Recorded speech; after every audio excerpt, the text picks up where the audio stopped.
Okay, that's a really important statement. She controls them by allowing them to flow. In this way, she is in control. She understands that even angels, saints, poets, or warriors is an animal that wants to be allowed to lust and experience sexual ecstasy. To her, everyone is wearing masks, which can be destructive if they are not allowed to take them off every once in a while. The lion face shows the power of the animalistic energy when it moves. When this energy is untamed, it can be destructive and violent. When it is tamed, it is passionate and joyful. So again, you've all known people who have had lust out of control.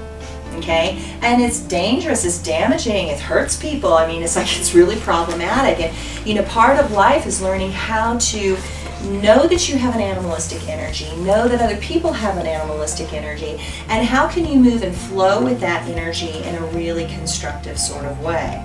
Okay, so, and part of it is humor and not denying it. So if you shut down and get all contracted and tight, really aggressive males will come in more, okay? Because sometimes that destructive quality is about dominance and sexual energy.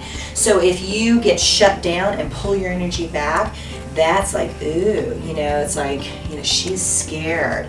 Ooh, you know, like it'll come in. So when I was younger and I was a dancer, I was over by a park, and I was walking, and you know, it was that classic thing that I'm walking down the street, and you know, these Hispanic men come by and they're like, oh, mamacita, come on, baby doll, and really like this. And I was young and stupid and naive, and I was like, oh, like this, and they came right at me. I mean, they were just like vultures. It was like a pack of wolves.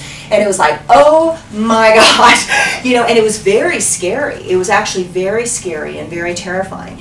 And then what happened was, years later, after I had learned more about this card, because I was afraid of this card, so when I learned more about this card, the exact same thing happened in exactly the same spot. You gotta love the humor of the universe, right?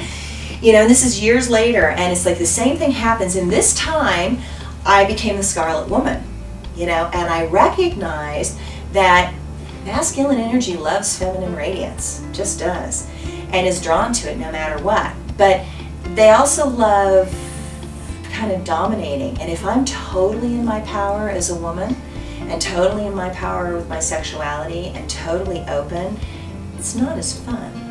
It's not as exciting, right? Because masculine energy likes dominance, right? So what happened was that I was just like, I started loosening my hips and swinging my hips, and I was like, oh, you know, I think I'd hurt you boys. I don't think you could handle it. I think you just, I think I would be a little much for you, right? And they left. Okay? Because again, the feminine energy sexually is more powerful than anything. So the feminine energy, quoting David Data, the feminine energy is energetically more powerful than the masculine, it's emotionally more powerful than the masculine, and it's sexually more powerful than the masculine. The masculine is more powerful physically, okay, because it's bigger and tougher and stronger, and it's more powerful in its ability to confront death and consciousness. But other than that, the feminine is more powerful. So in wars, at the end of the war, who's dead? The men. Who rebuilds the cities? The women, right?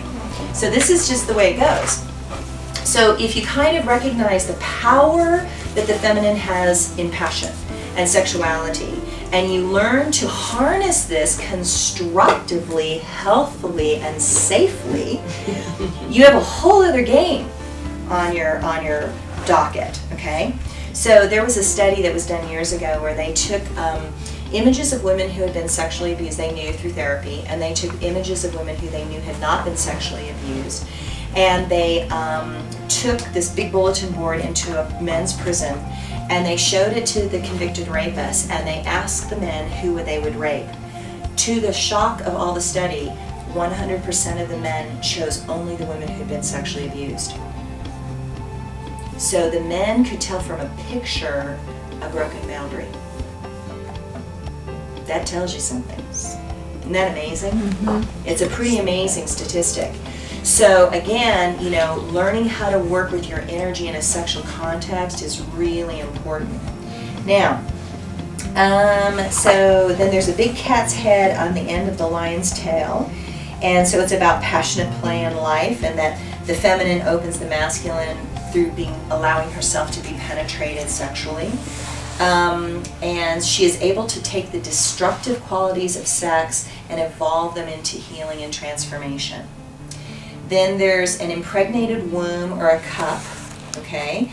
And that is, you know, the feminine uterus holding life that grows. There's a starburst with a snake-like filament. You know, again, it's showing the filaments moving outward to seek new opportunities to destroy and therefore recreate. So it's about the cycles of love, death, rebirth, and how they continue.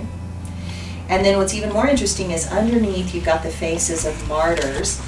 So the faces of the martyrs under the lion and his bride's feet indicate that the knowledge of the saints has fallen asleep under the spell of the highly sensual sexual female.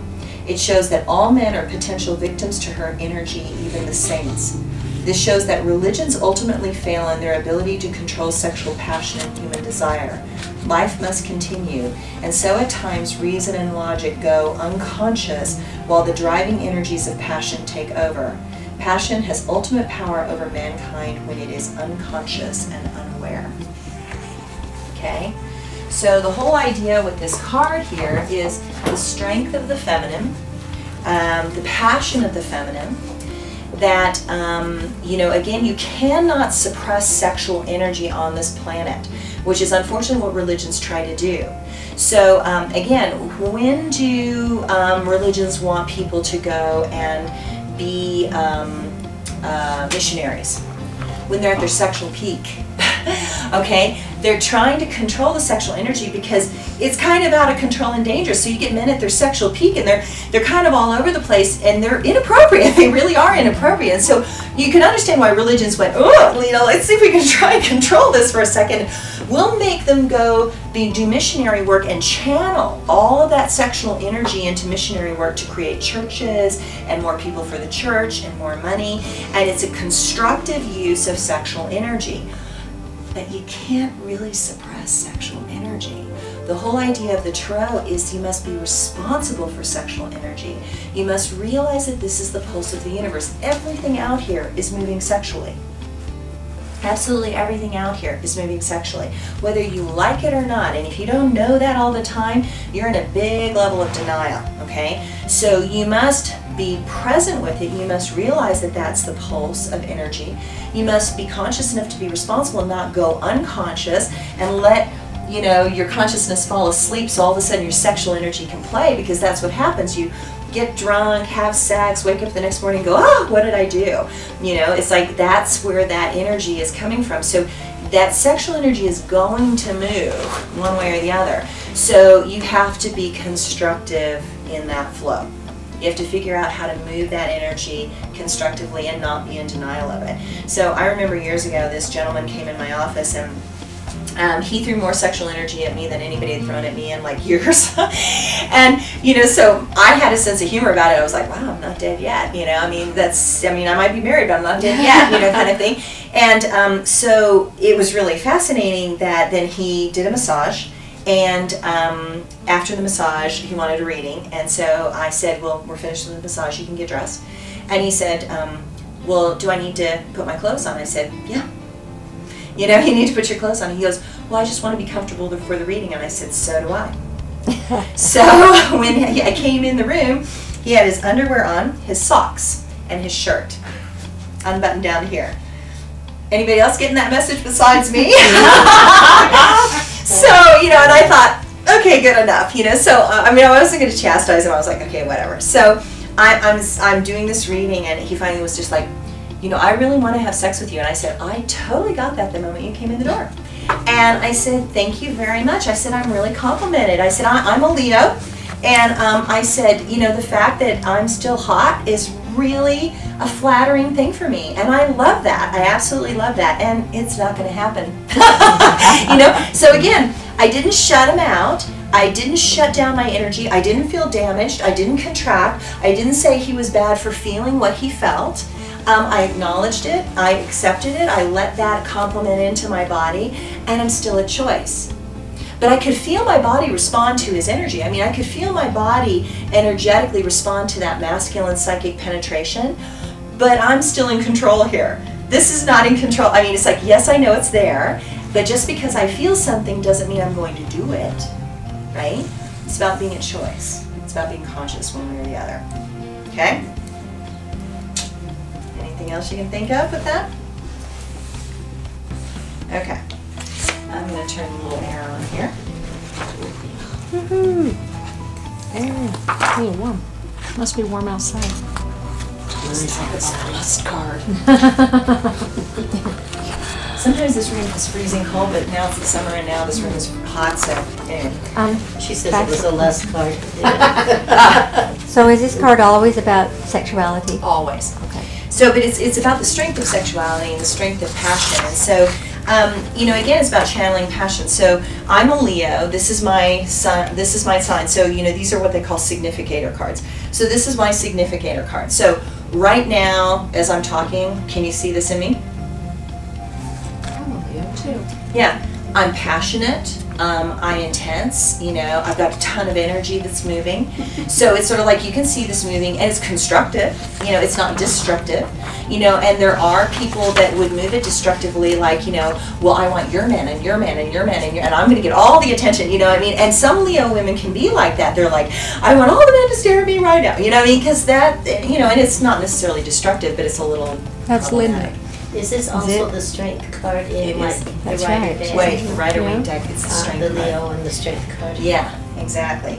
So when somebody gets this card, they need to look at their passions, what they're doing with their passions, how their passions are moving, are they constructive? So again, we just came from the change card. So when things change, you oftentimes get really passionate, you get really excited. Like when you get that aha, like when I got that aha about me being my mother, I got really passionate about it. I'm like, I'm super conscious, I'm super paying attention to this, I'm not gonna let this slide anymore, and you can get very gung-ho about being passionate about something, but you can be passionate about work, you can be passionate about love, you can be passionate about your life, but your sexuality is coming out in some way, shape, and form. And what's important to know is, are you conscious of it or are you unconscious of it? So again, I have a client of mine that what he has done at times in his life is that, and his wife would get mad at him, was that, you know, he would